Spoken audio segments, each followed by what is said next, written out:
unos artículos que hablan de en qué confían las personas. Y en España dice que la mayoría de las personas confían en su familia, en sus amigos y algunos ampliamente pues en algunas instituciones. Los siguientes grupos, ¿no? Por familias, un 8,9, casi 9 es la gente en la que confían las personas, los amigos, compañeros, jefes, etcétera, etcétera, vecinos. Y las instituciones, pues me llamó la atención que cuando preguntaban a la gente en qué confiaban, pues en ningún momento sale la iglesia, ¿no? Es curioso, ¿no? Que nadie confía en la iglesia.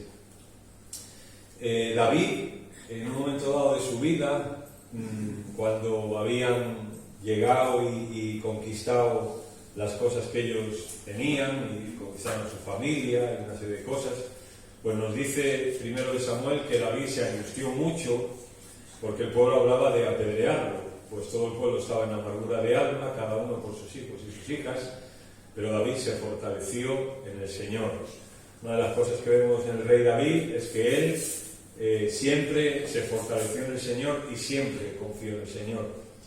Y eso es lo que quiero hablar en esta mañana con la ayuda del Señor. El Salmo 145, que creo que es un salmo que nos habla de confianza, de un camino de confianza que todos tenemos que recorrer en algún momento de nuestra vida.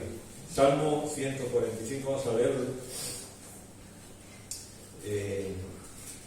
Salmo 145 dice David: exaltaré, mi Dios, mi Rey, y bendeciré tu nombre eternamente y para siempre. Cada día te bendeciré y alabaré tu nombre eternamente y para siempre. Grande es Jehová y digno de suprema alabanza, y su grandeza es inescrutable. Generación a generación celebrará tus obras y anunciará tus poderosos hechos. De la hermosura de la gloria de tu magnificencia y en tus hechos estupendos y en tus hechos maravillosos meditaré. Del poder de tus hechos estupendos hablarán los hombres, y yo publicaré tu grandeza. Proclamarán la memoria de tu inmensa bondad y cantarán tu justicia. Clemente y misericordioso es Jehová, lento para la ira y grande en misericordia.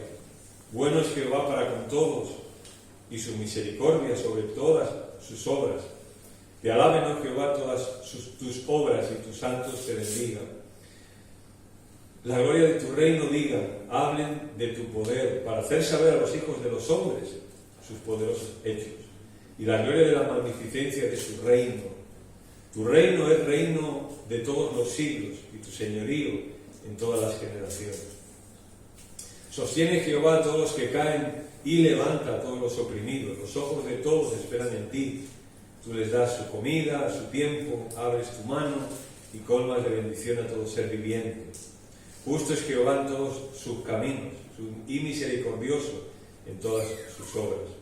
Cercano está Jehová a todos los que le invocan, de veras. Cumplirá el deseo de los que le temen, oirá a sí mismo el clamor de ellos y los salvará. Jehová guarda a todos los que le aman, pero destruirá a todos los impíos. La alabanza de Jehová proclamará mi boca, y todos bendigan su santo nombre eternamente y para siempre. Amén.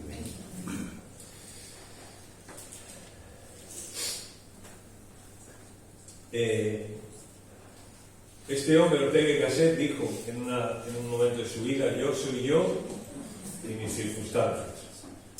Este salmo es un salmo muy bonito que usamos para alabar al Señor, pero lo quitamos muchas veces o lo arrancamos de su contexto.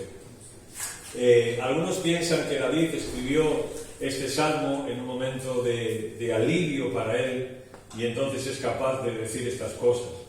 Por ejemplo, él dice en el salmo: bueno es Jehová para con todos, Jehová guarda a los que le temen. Y tal vez nosotros en algún momento de nuestra vida podemos decir esto, ¿no? No soy capaz de cantar este salmo.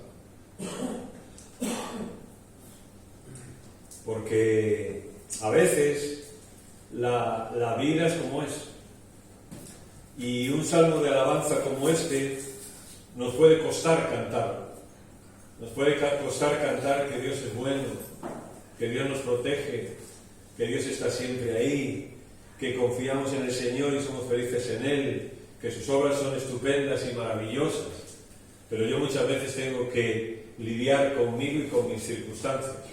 Y tengo que luchar, como decíamos también la semana pasada, por confiar en el Señor.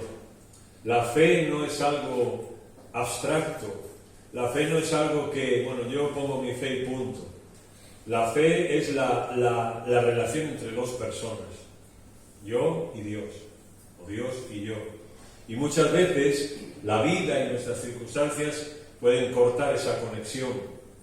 Otra de las cosas que pueden cortar esa conexión es el pecado también. El pecado puede cortar también la conexión. Me gustó ayer mucho que el predicador que estaba hablando ayer por la tarde, por la mañana, dijo una cosa que me impresionó mucho. O sea, contó una anécdota que me impresionó mucho.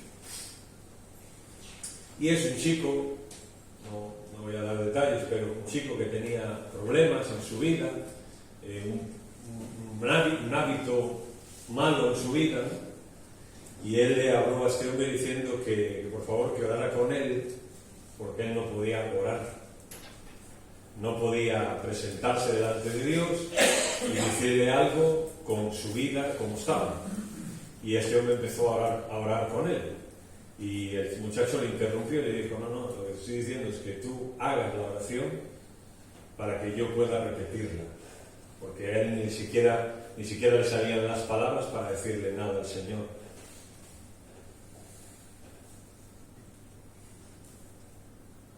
Perdón, esta mañana.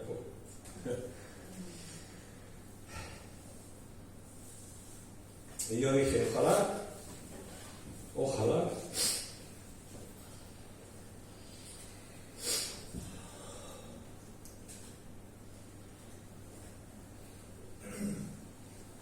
Ojalá tuviese yo esa misma sensibilidad con el Señor. De sentir que ni siquiera puedo dirigirme a Él, ¿no? Por todo lo que hay detrás de mi vida, ¿no? Y este salmo David está queriendo confiar en el Señor a pesar de sus circunstancias, ¿no? Mirad, quiero que hagamos unas cuantas paradas en este camino hacia la confianza. La primera parada sería la alabanza. La alabanza es la primera parada. Versículo 1. Te exaltaré, mi Dios, mi Rey, y bendeciré tu nombre eternamente y para siempre. Una de las cosas que David hace, a pesar de cómo está, es el alaba a Dios. Las dos primeras palabras son muy interesantes porque las dos significan exaltar, significa acrecentar o aumentar a alguien, y bendecir también es aumentar. Es como que él está en su vida, con sus circunstancias, y él lo que dice es, Señor, yo voy a exaltarte, voy a aumentarte a ti, porque creo que es a través de bendecir el nombre del Señor aumentamos nosotros, atraemos sus bendiciones sobre nosotros y sobre nuestra familia. Cuando yo estoy mal, no vengo a justificarme delante de Dios, no vengo a decirle, oh Señor, tú sabes, y sigo con mis cosas y con mis rollos siempre, ¿no? Él está intentando que el nombre de Dios aumente, alabar. Qué importante, ¿no? Qué importante. Esta es nuestra forma de ver que la bendición que produce la confianza viene de arriba hacia abajo. Claro, al final te cansas. Cuando tú estás intentando alabar a Dios desde abajo hacia arriba, al final te cansas. Porque no siempre vas a estar bien. Porque no siempre vas a estar bien. Porque las circunstancias no van a ser siempre las ideales para ti y para mí. Y a veces queremos, ¿no?, nosotros estar bien. Queremos nosotros convencernos de no sé qué. Y es como que David dice, Señor, yo lo que voy a hacer es exaltarte, mi Dios, mi Rey, y bendecir tu nombre. O sea, voy a hacerte a ti grande en mi vida. Voy a hacerte a ti grande. Y la alabanza es algo más que... La alabanza no es cantar. La alabanza es algo más. El Salmo 22 dice, tú habitas entre las alabanzas de Israel. Y lo que está diciendo él es, estás asentado sobre, o pones tu trono sobre las alabanzas de Israel. Qué importante, ¿no? Por la mañana, en nuestras vidas, levantarnos y exaltar el nombre del Señor. Aumentar el nombre del Señor en nuestra vida, ¿no? Porque a veces, en ese camino a la confianza con Dios, no somos capaces por las circunstancias. Y estamos ahí, y estamos mal, y estamos con situaciones, ¿no? Y queremos nosotros mismos animarnos y nosotros mismos... Y él y David lo primero que hace en este camino a la confianza es decir, bueno, la alabanza. Tal vez nosotros muchos domingos, pues a lo mejor no tenemos ganas de venir. O a lo mejor no venimos en las mejores condiciones aquí, ¿no? Pero alabamos al Señor. Y la alabanza de alguna forma nos restaura, nos limpia. La alabanza de alguna forma nos hace que el nombre de Dios aumente y que nosotros menguemos. La alabanza hace decir, vaya tela. ¿Cómo soy capaz de hacer lo que hago y de pasar la semana que hago y luego aquí venir y alabar al Señor? Bueno, David no está siendo un hipócrita, ¿no? David está diciendo, yo, a pesar de las circunstancias, voy a exaltar, voy a aumentar el nombre de Dios en mi vida. Por ejemplo, Abraham no lo pasó bien en su vida y estuvo esperando aquel hijo que Dios le había prometido, dejó todo lo que tenía y se dice hasta 5 veces que Abraham, allí donde quiera que fue, construyó un altar. O sea, adoró a Dios. Ahí en medio de sus circunstancias, en medio de sus dificultades, adoró. Porque la adoración es lo que nos hará que siempre estemos igual. La adoración es lo que traerá estabilidad a mi vida. No que un día estoy allá arriba, en el tercer cielo, y otro día estoy allá abajo. Un día estoy animado y otro día no soy capaz ni de... Es la adoración lo que hace eso. Cuando Josué tiene que entrar a conquistar, tiene una circunstancia también y tiene que confiar, ¿no?, en Dios para conquistar Canaán. Y el Señor se le aparece allí en Josué 5, capítulo 6 es cuando Josué entra a Jericó. Y allí dice que cuando él ve que es el Señor, ¿no?, que está con él, dice que se postró en tierra y adoró en su batalla que tenía que luchar, adoró. Se puso a decir, te exaltaré, mi Dios, mi Rey, y bendeciré tu nombre. Yo cuando tengo una batalla muchas veces intento solucionarla, como sea.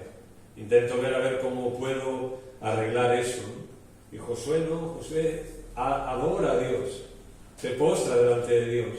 Y luego cuando Dios le dice, mira, yo te voy a entregar esta ciudad. Así que antes de luchar con el problema que tengas, adora al Señor.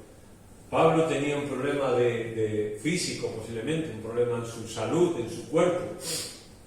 Hay distintas teorías en cuanto a la enfermedad que Pablo tenía. Y por lo menos hasta 3 veces nos dice que Pablo de alguna forma, creo yo, de alguna forma especial, se puso ante Dios, ¿no?, y le dijo, Señor, pues este problema que yo tengo, sáname, líbrame de esto, ¿no? Y que le dijo el Señor, no, bástate mi gracia. Y ya no vemos que Pablo esté orando o por lo menos poniéndose así, ¿no?, porque aprendió a confiar en Dios. ¿Y Job qué? Cuando Dios le quitó todo lo que le quitó a Job, que le quedaron otras cosas, pero sobre todo le quitó a sus hijos. O sea, no creo que Job estuviera preocupado porque le haya quitado su dinero o las tierras que tenía, ¿no? Pero sus hijos, imagínate, ¿no? Honrado, te imaginas, tienes 5 hijos, imagínate, ¿no? O sea,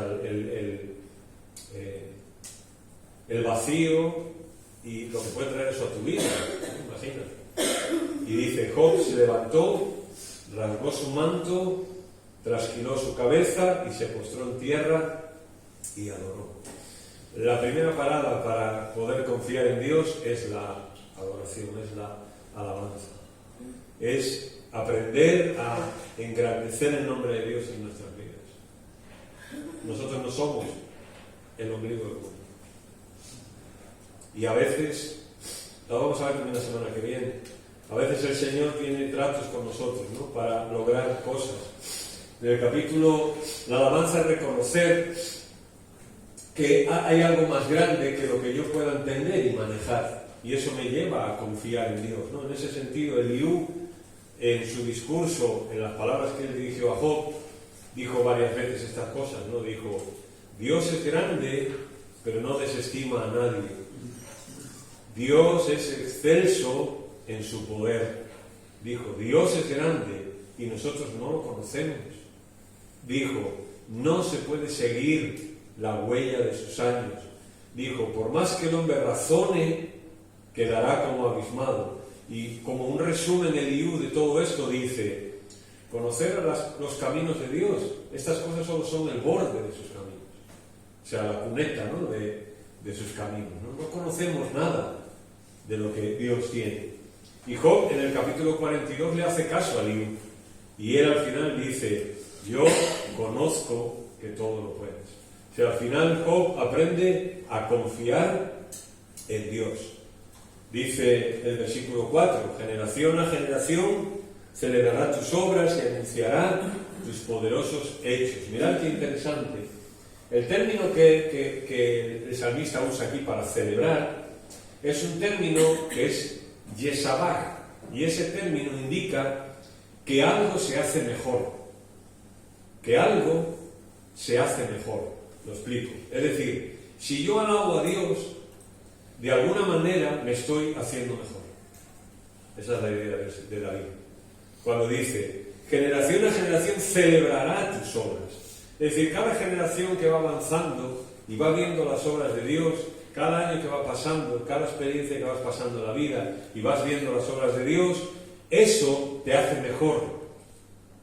Te hace mejor. Te hace mejor como persona, te hace mejor para confiar en el Señor. La alabanza hace a alguien mejor. Recordar generación y generación cómo Dios ha obrado. Bueno, pues aprendemos a alabar y cada vez se supone que somos mejores a medida que vamos avanzando en la vida cristiana. Una vida de alabanza se perfecciona. Estaba pensando yo en esto, ¿no? Generación a generación celebrará tus obras.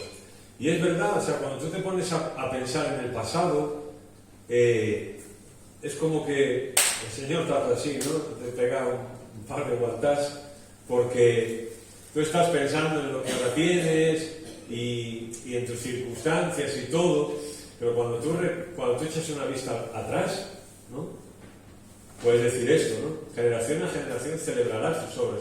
Es como que David está diciendo, bueno, las generaciones anteriores a mí han hecho lo mismo que yo.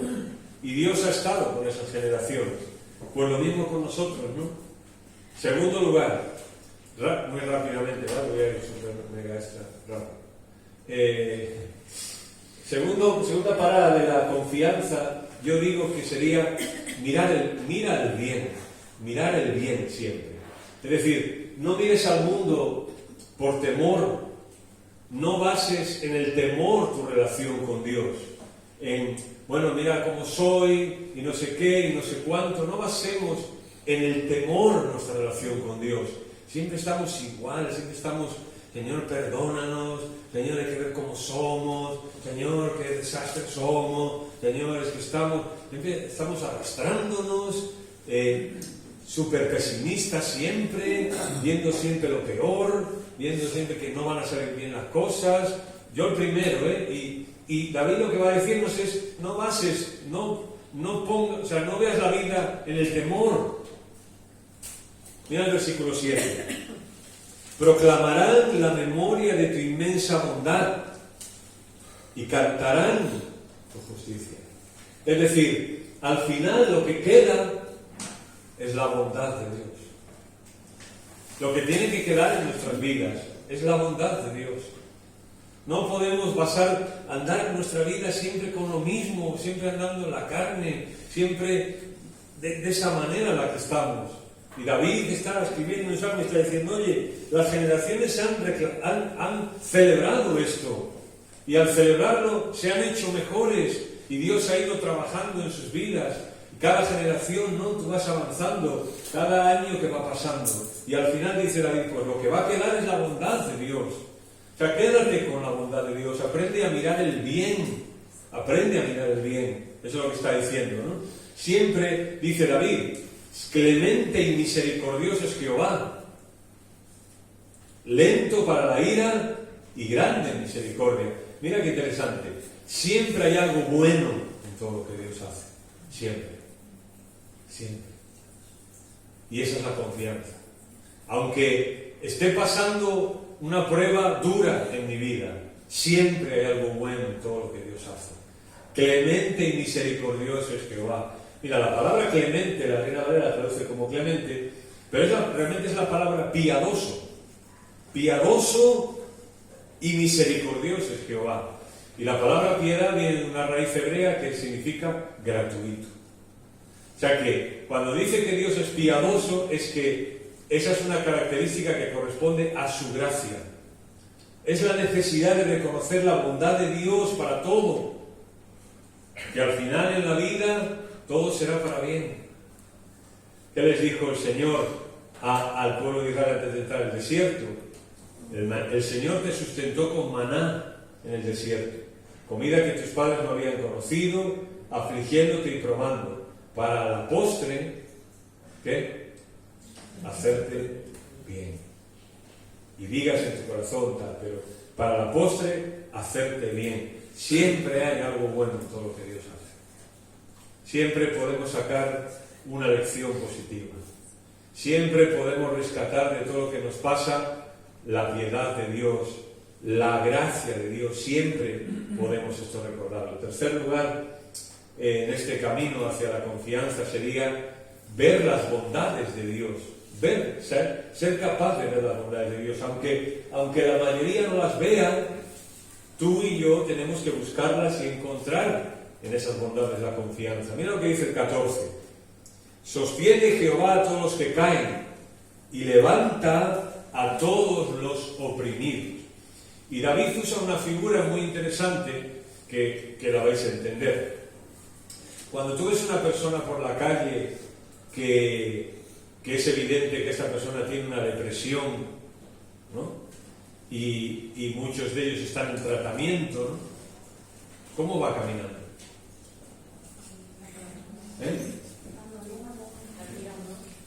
¿Tony? Exactamente, va como así, ¿no? Entonces así, ¿no? Encorvado. Pues esa es la palabra que David usa. Cuando habla de deprimidos dice encorvados. La gente dice, el Señor sostiene a los que caen y levanta a los encorvados. Porque la vida te puede encorvar, puede encorvar. Y andar encorvado. Pues el Señor dice, el Señor los levanta. El Señor los levanta. Porque aún nuestras equivocaciones son relativas. Pues Dios está sosteniendo aún lo que nosotros consideramos nuestras caídas. Dios está ahí. Podía dejarnos tirados. Cuando caemos y andamos encorvados, podía dejarnos así. Pero no, el Señor quiere levantarnos, que nos levantemos. Yo, el primero, por supuesto. Pues va a decir que yo estoy hablando de confiar y de ánimo y estoy como estoy en esta mañana, pues sí. Es para mí, en primer lugar, el mensaje. Pero levantémonos en nuestra vida y en nuestras circunstancias. Hermanos, el pesimismo es pecado. Lo comenta yo tú. El pesimismo es pecado. No podemos estar siempre con el pesimismo a cuestas. ¿Recordáis aquella generación en Israel que eran pesimistas? Que siempre estaban diciendo, uy, lo que comíamos en Egipto, uy, cómo vivíamos, uy, no sé qué, siempre recordando el pasado, siempre recordando cómo vivían, las casas que tenían, todo, ¿no? Siempre mirando hacia atrás. Cualquier, ¿cómo es ese refrán? Cualquier tiempo pasado fue mejor. ¿Qué hizo Dios con esa generación? La generación fue borrada. Y se describe en la Biblia como una generación incrédula. Y el profeta también dijo, que no menospreciemos el día de las pequeñeces. Ayer hablaba con alguien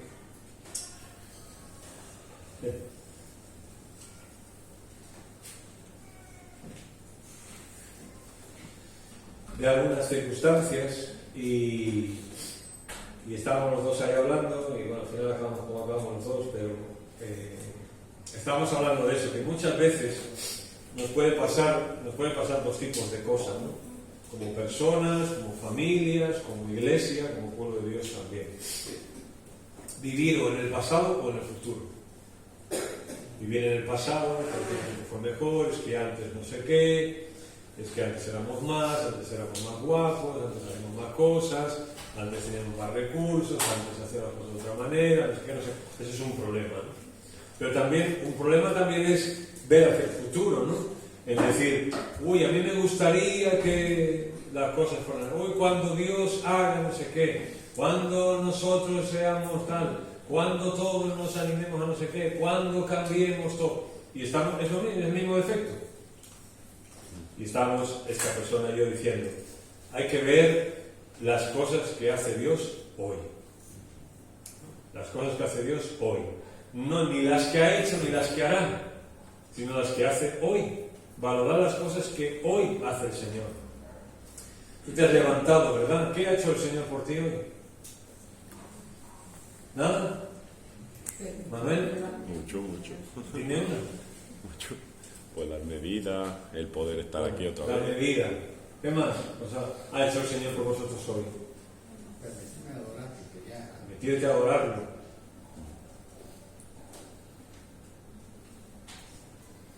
Yo pensé que iba a ser más grande la lista. Muy grande. Cuarto camino, cuarta palabra en el camino de la confianza, poner en Él nuestra confianza. Poner en Él nuestra confianza. Mirad versículos 15 y 16. Los ojos de todos esperan en ti, y tú les das su comida a su tiempo. Abres tu mano y colmas de bendición a todo ser viviente.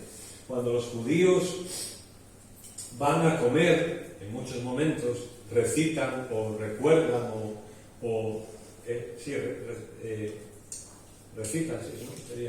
recitan estas palabras y abren las manos, no van a comer, ¿no? Señor, dicen, el Señor sostiene, los ojos de todos esperamos en ti y tú nos das su comida a su tiempo. Abrimos nuestras manos y colmas de bendición a todos ser vivientes. Eso hacen ellos, ¿no? Me parece muy bonito, ¿no? O sea, las manos, Señor, vemos estos alimentos, pero esto viene de ti. Porque ellos lo hacen no solo para recibir el sustento físico, sino también para llenar el corazón y el alma. Este gesto, ¿no? Lo hemos dicho ya, yo lo he dicho ya en alguna ocasión, ¿no? La Biblia, la idea de alzar las manos, o sea que las alces a poca altura, media, a altura, es un gesto de este precisamente, ¿no? Señor, pues necesito de ti, y alzo mis manos, tan vacías, en coro muy bonito que dice, venimos a ti, Señor, con nuestras manos vacías, ¿no? Para que tú las llenes, para que tú llenes nuestras vidas. Mirad, versículo 17, Dios solo quiere cosas buenas y justas en todo momento. Justo es Jehová en todos sus caminos, y misericordioso en todas sus obras. Claro, cantar esto cuando estás bien, pues, y no tienes ningún problema, es fácil. Pero si tienes algún problema, cantar que el Señor es justo en todos sus caminos, pues a lo mejor ya no es tan fácil. ¿No, Juanito? A lo mejor no es tan fácil ya. Porque tú estás viendo cómo te va y el problema que tienes, ¿no? Y de alguna manera relacionas a Dios, a un Dios bueno, que siempre me va a cuidar y que no va a permitir nada malo en mi vida. Y cuando vienen las cosas que vienen, pues ahí puedes decir, bueno, pues David, aún como esté, él dice, Señor, tú eres justo en todos tus caminos. Por eso yo digo, ¿no?, que tenemos que declarar con voluntad estas palabras. El Señor es justo en todos sus caminos y misericordioso en todas sus obras. Ya Pablo también lo dice en el Nuevo Testamento, ¿no? Dar gracias a Dios en todo. En todo. Simplemente quiero terminar con esto. Salmo, el versículo 19. Dice, cumplirá el deseo de los que le temen, oirá a sí mismo el clamor de ellos y los salvará. Es curioso, ¿no? Cumplirá el deseo de los que le temen. Nosotros siempre hablamos de que somos nosotros los que tenemos, o sea, de que somos nosotros los que tenemos que cumplir su voluntad. Y eso está perfecto también. Pero aquí dice otra cosa también. Dice, el Señor también cumple nuestra voluntad. Y es muy interesante la palabra cumplir, cuando usa aquí el versículo 19, cumplirá. Esta palabra hebrea literalmente es hacer. O sea, hará el deseo de los que le temen, hará. Pero tiene muchas acepciones muy interesantes, ¿no? Por ejemplo, se puede traducir como administrar. El Señor administrará el deseo de los que le temen. Cambia, ¿no? O el Señor afligirá el deseo de los que le temen. Y la semana que viene vamos a ver un salmo que como habla de que Dios muchas veces nos corta las alas y nosotros no lo entendemos. El Señor cambiará el deseo de los que le temen. El Señor construirá el deseo de los que le temen. El Señor cortará, acabo de decir ahora, el Señor edificará el deseo de los que le temen. El Señor designará el deseo de los que le temen. El Señor preparará el deseo de los que le temen. ¿Y por qué se pueden traducir de todas estas maneras? Por la siguiente palabra. Pero cuando dice el Señor cumplirá el deseo, y la palabra deseo ahí es la palabra deleite, que tiene que ver con voluntad. Por ejemplo, cuando el Levítico nos dice al principio del libro que los judíos, o sea, el pueblo de Israel cuando venían, dice, ofrecerá sacrificio voluntario de su voluntad lo hará. Bien, la palabra voluntad ahí es deleite, es contentamiento, es gozo. Así que, de alguna manera, el Salmo es muy bonito lo que está diciendo. Cuando yo soy capaz de confiar en Dios y deleitarme en Él, ese contentamiento, ese gozo, no alegría, sino gozo, que puedo estar hecho polvo, literalmente puedo estar hecho polvo, pero gozarme en el Señor igualmente, ¿no? Pues eso es algo que Dios lo administra en mi vida, lo cambia, lo construye, lo edifica, lo designa en mi vida. El Señor hará, yo me quedaría con la primera, el Señor administrará el deseo de los que le temen. Y me gusta más esta porque, claro, yo a la hora de decidir o de lo que sea, pues ya sabemos, ¿no? Así que si tú piensas en que hay alguien administrando, pues estás tranquilo, ¿no? Tienes una empresa y tienes un administrador, pues ya está, ¿no? Tú puedes dedicarte a tus cosas, a la empresa, hay alguien que está administrando, ¿no? Pues aquí sería lo mismo. En el contexto, David era un hombre conforme al corazón de Dios. ¿Y cuál era el deseo de David? Pues confiar en el Señor siempre. Siempre. A pesar de sus circunstancias. Aún en sus peores momentos, siguió confiando en el Señor. Tal vez desconfió de sí mismo, pero en el Señor siempre siguió confiado. Y al vivir confiado en Dios y confiado en su voluntad, ¿qué pasa? Yo cumplo su deseo. Y Él cumple los míos, que no son otros que los suyos. Porque cuando cumplirá el deseo de los que le temen, o sea, cuando cumplirá el deleite de los que le temen, pues eso habla de que una persona deja al Señor administrar. Por tanto, la confianza es eso, lo que decíamos al principio. La confianza no es otra cosa que fe. Y la confianza y la fe viene de esa relación con el Señor diaria, personal, y donde David pues termina el Salmo diciendo, el versículo 21, la alabanza de Jehová proclamará mi boca, y todos bendigan su santo nombre eternamente y para siempre. Pues, hermanos, el camino de la confianza muchas veces no es fácil y hay unas paradas y hay unas cosas que hacer, pero no tenemos otra que seguir confiando en el Señor y dependiendo del Señor para todo. Y Él que administre los deseos que haya en nuestro corazón. Señor, gracias por este tiempo, esta mañana, tiempo de poder alabarte, una vez más acercarnos a la cruz. La cruz también nos da confianza, Señor, porque ahí tú demostraste que nos amabas por encima de todo y de todas las cosas y incluso de lo que tú eras como Dios, Señor. Nos acercamos a la cruz y ahí podemos abrazarnos y encontrar confianza. Confianza en tu persona, Señor, sabiendo que tú estás en el trono, que tú eres soberano y que tú nos ayudarás, Señor, siempre en todas las cosas. Señor, que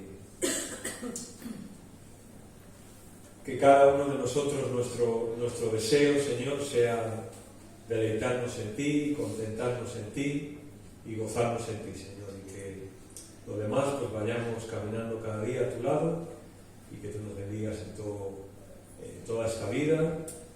Y queremos seguir confiando en ti como hasta aquí lo hemos hecho. En el nombre de Jesús, oramos. Amén.